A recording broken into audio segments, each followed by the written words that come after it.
लखनऊ से बड़ी खबर आपको बता दें। लखनऊ में सीआरपीएफ की 93वीं बटालियन पर सीबीआई का छापा। बेजाब्तियों की छानबीन के लिए पहुंची जांच एजेंसी। लखनऊ में तैनात सीआरपीएफ कमांडेंट पर एफआईआर। जांच में नीरज पांडे की आमदनी से 108% से ज्यादा की इमलाक मिली है। तो बड़ी जानकारी इस वक्त की आपको बताते चले। लखनऊ से ये बड़ी खबर सामने आ रही है। सीआरपीएफ की 93वीं बटालियन पर सीबीआई का छापा पड़ा है। बेजाब्तियों यानी कि इर्रेगुलरिटीज की छानबीन करी जा रही है। इसी छानबीन के लिए जांच एजेंसी की टीम पहुंची है।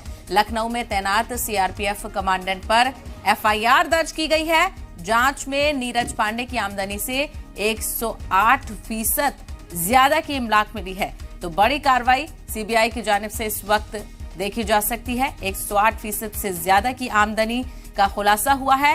इर्रेगुलरिटीज बेजाब्तियों की छानबीन के लिए जांच एजेंसियां पहुंची हुई हैं।